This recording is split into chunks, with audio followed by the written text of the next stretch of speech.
Bismillahirrahmanirrahim. Dan sebelum kita membahas dahsyatnya Al-Fatihah, sedikit kami ingin menguatkan kembali hari-hari yang tadi sudah kita singgung bahwa kita berada di 10 hari awal Muharram, yang mana notabene adalah kalau bicara Muharram ini adalah salah satu bulan yang terkategorikan sebagai bulan-bulan haram.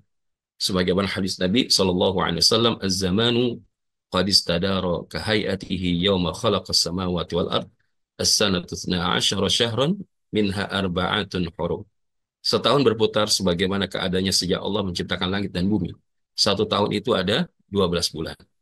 Dan di antara 12 bulan itu ada 4 bulan yang tergolong sebagai bulan-bulan haram atau bulan-bulan yang suci. Salah satu mutawaliyat, yaitu 3 bulannya berturut-turut, yaitu apa? Dzulqa'dah, wa Dzulhijjah, wal Muharram. Yaitu Dzulqa'dah, Dzulhijjah, dan Muharram. Wa Rajab Mudhar alladhi baina Jumada wa Sya'ban. Dan ada satu lagi yang terpisah, yaitu bulan Rajab suku Mudhar yang terletak antara Jumadil Akhir dan Sya'ban. Atau kama qala Nabi sallallahu alaihi wasallam, rawahu Bukhari wa Muslim.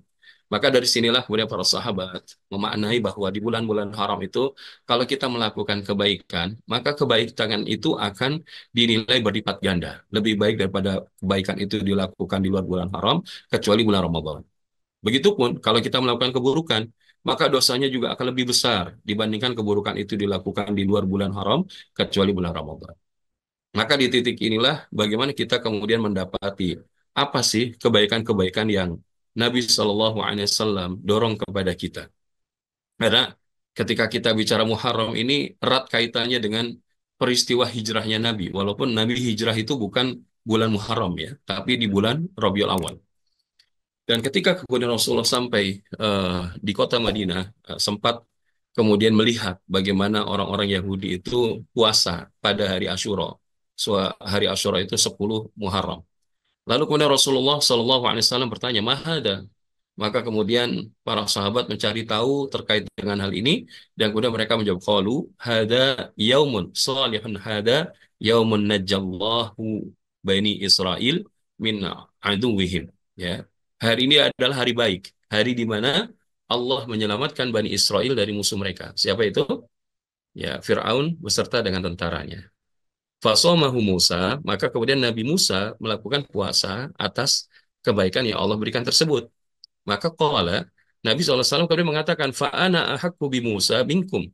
Saya lebih berhak dengan Musa daripada kalian. Maksudnya daripada orang-orang Yahudi tadi. Karena apa? Ya, Nabi Musa ini adalah juga Nabi dan Rasul yang Allah utus. Maka kemudian fasomahu. Maka kemudian Nabi SAW berpuasa untuk hari Asyura tersebut, wa amaro bisyamihi, dan menyuruh para sahabat untuk menjalankannya. Nah, jadi ini tentunya adalah terjadi sebelum syariat daripada kewajiban berpuasa di bulan suci Ramadan. Ya, karena setelah turun bulan suci Ramadan, yaitu bertepatan dengan uh, bulan Rajab 2 Hijriah, maka kemudian Rasulullah kemudian pada akhirnya tidak lagi memerintahkan para sahabat itu untuk semata-mata mengambil puasa di hari Asyura tadi, ya. Tapi menjadikan kewajiban puasa itu ada pada bulan suci Ramadan selama 1 bulan penuh. Dan memang sebetulnya menarik ya, karena apa? Karena hari Asyura ini juga sudah menjadi tradisi di kalangan daripada orang-orang sebelum Rasulullah beserta para sahabat gitu kan. Maka ini yang kemudian Rasulullah perintahkan kita untuk menyelisihinya, ya, menambahkan sehari sebelum atau sehari setelahnya. Atau yang paling baik sehari sebelum tanggal 9, 10, dan tanggal 11. Namun bagi kita yang misalkan udah Ustaz, tapi mungkin saya ngambil 10-nya aja, nggak apa-apa juga. Nanti kita akan lihat ya. Tapi kenapa sih memang apa istimewanya hari Asyura gitu ya? Nah ini diantaranya ya, yang kami dapatkan dari beberapa informasi, fadilah hari Asyura itu cukup banyak Bapak Ibu ya. Diciptakannya Nabi Adam, diterimanya taubat Nabi Adam, naik sejajar yang perahu Nabi Nuh, ya di Bukit Judi, dikeluarkannya Nabi Yunus, diterimanya taubat umat Nabi Yunus, dilahirkannya Nabi Ibrahim, selamatnya Nabi Ibrahim dari api yang membakarnya oleh Raja Namrud, ya, dikeluarkannya Nabi Yusuf alaihissalam dari sumur, dipertemukannya Nabi Yusuf dengan keluarganya kembali, disembuhkan penglihatan Nabi Yakub, dan masih banyak lagi. Dan yang termasuk paling dekat dengan Rasulullah itu ya ketika apa? eh, Bagaimana wafatnya cucu Nabi Shallallahu Alaihi Wasallam, ya ini yakni Husain radhiyallahu anhu. Nah, jadi ini adalah beberapa di antara hal-hal yang terjadi, termasuk bagaimana Nabi Ayub sembuh itu juga terjadi pada hari Asyura, kemudian terbelahnya Laut Merah, tenggelamnya Firaun, ya dibolak-balikannya tubuh Ashabul Kahfi, itu bertepatan di hari Asyura. Maka kita paling tidak itu memang memperbanyak ya. Salah satu di antara yang diajarkan oleh para orang-orang sebelum kita, para guru, adalah memperbanyak bacaan hasbunallah wa ni'mal wakil, ni'mal maula wa ni'mal nasir.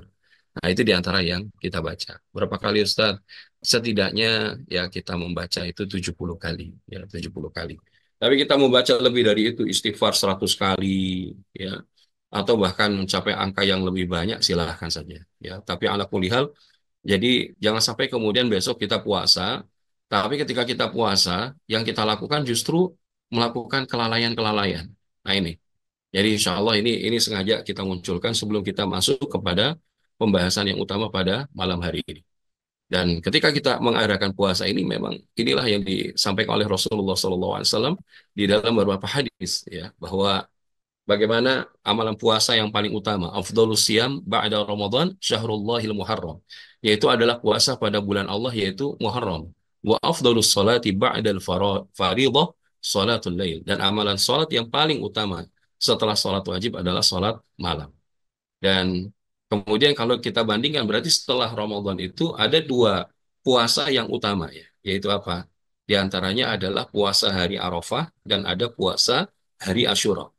Dan ketika ditanya tentang keutamaan puasa Arafah, kata Nabi SAW dalam hadis riwayat Imam Muslim, yukaffiru sanatal madiyah wal baqiyah, yaitu akan menghapus dosa setahun yang lalu dan setahun yang akan datang. Kemudian qala wasu'ila an saumi yaumi Asyura, lalu bagaimanakah dengan keistimewaan puasa Asyura? Maka Rasulullah SAW menjawab, faqala yukaffiru sanatal madiyah. Puasa Asyura akan menghapus dosa setahun yang lalu. Maka ini yang bahasanya apa? Eh, ada istilah itu, ya, dosa hack, ya. Ya, jadi menghack dosa kita, menghacker dosa kita selama setahun itu dengan puasa besok gitu ya. Nah, jadi insya Allah.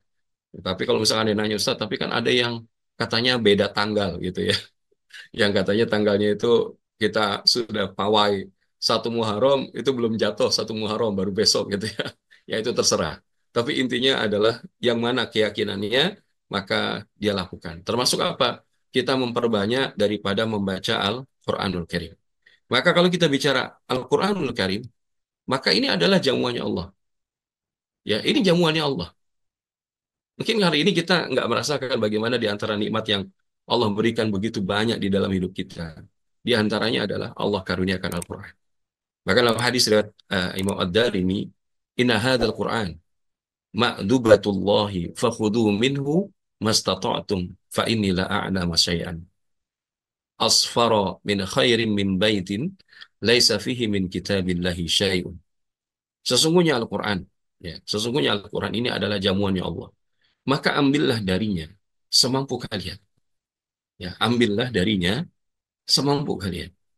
Maka ini yang kemudian alhamdulillah teman-teman Quran Holic lakukan gitu ya. Agar kita tuh ya bisa belajar Quran itu ibarat kita mengunyah makanan, ya, mengambilnya perlahan. Jangankan kita, Rasulullah SAW saja prosesnya nggak langsung sekaligus turun, tapi 22 tahun, ya 2 bulan dan 23 hari. Selama itulah Rasulullah SAW kemudian bahasanya itu ya dihantarkan Al-Quran itu di dalam kehidupan kita. Jadi walaupun Al-Quran turun dari sisi Allah Subhanahu Wa Taala ke atas langit dunia itu sekaligus, tapi dari langit dunia diturunkan melalui malaikat Jibril kepada Rasulullah itu bertahap. Dan ketika bicara bertahap itulah setelah kemudian Rasulullah mendapatkan daripada wahyu yang pertama kali di Gua Hira, yaitu surat apa? Surat Al-Alaq, ya. Maka beliau melaporkan kepada Buhairah, gitu ya, rahib yang bahasanya itu masih lurus pada saat itu, ya, bahwa kemudian di antaranya terdapat suara yang, wahai Muhammad, bacalah Bismillahirrahmanirrahim. Alhamdulillahirabbil alamin, Ar-Rahmanir Rahim dan seterusnya. Nah, dan itu sampai beliau hafal sampai kemudian lengkap ya. Maka kata Wairo, harusnya jangan lari wahai Muhammad, tapi engkau temui, engkau dekatkan. Dan itulah yang kemudian difahami. Nanti kita akan lihat ada perbedaan pandangan bahwa wah kalau bicara Al-Fatihah itu surat yang tergolong Al-Madaniyah atau Al-Makkiyah atau kedua-duanya. Tapi kalau berdasarkan yang tadi gambarannya, boleh jadi Al-Quran daripada surah Al-Fatihah itu diturunkan di kota Mekah. Dan kemudian dikatakan oleh Nabi SAW, fa inni la a'lamu syai'an asfara min khairi min baitin laisa fihi min kitabillahi syai'un. Sungguh aku nggak tahu sesuatu yang lebih kosong dari kebaikan selain rumah yang di dalamnya itu nggak ada bacaan Quran, Bapak Ibu. Ya, jadi bahasanya apa? Ya, kalau di rumah itu nggak ada bacaan Quran, maka rumah itu ibarat kuburan. Ya. Dan kemudian kalau kita bawa kepada sesuatu yang lebih apalagi di dalam diri kita, wa innal qalbal ladzi laisa fihi min kitabillah syai'un kharibun ka kharabil bait alladzi la sakina lahu. Atau kama qala Nabi sallallahu alaihi wasallam rawahu ad-Darimi. Sungguh hati yang di dalamnya nggak ada bacaan Al-Qur'an itu adalah hancur. Hati yang hancur. Sebagaimana hancurnya rumah yang tidak berpenghuni. Ya. Jadi jangan sampai kita tuh sama sekali kosong daripada Al-Qur'an. Maka kita selalu minta kepada Allah itu kan Allahumma rahmna bil Quran. Ya Allah, rahmati kami, sayangi kami dengan Al-Quran. Dan ketika kita berbicara, tentu memahami 114 surat, 30 juz, 6.236 ayat, itu tentu membutuhkan proses yang tidak sebentar.